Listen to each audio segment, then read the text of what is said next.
ऐसे कैसे झाले भोंदू कर्म करुनी म्हणती साधू. तुकाराम महाराजांचा हा विचारलेला प्रश्न आज आरडाओरडा करून आपल्याकडे उत्तर मागतोय. भोंदू तयार होत नाही तो, तर ते तयार केले जातात. कोण करतं त्यांना मोठं? आपणच ना.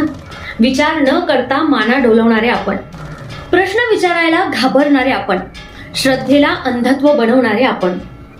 अंगी लावून या राख डोळे झाकून करत या पाप. राख अंगावर पण हात मात्र पापात. डोळे मिटलेले नाहीत तर मिटवलेले आहेत. हा फक्त ढोंग नाही, हा विश्वासाचा खून आहे. दावणी वैराग्याची कळा भोगी विषयाचा सोहळा. त्यागाची भाषा पण वासना आणि सत्तेची भूक मात्र कायम. वेश साधूचा पण मन मात्र शिकाऱ्याचं. आणि आपण अजूनही त्यांच्याच पायाशी. अहो का? कशासाठी? देव शोधायला निघालेलो आपण आणि माणसालाच देव बनवलं. हीच तर सगळ्यात मोठी चुकी केली आपण, नाही का?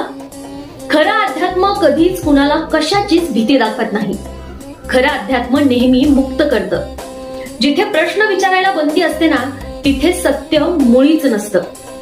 तुका म्हणे सांगो किती जळो तयाची संगती.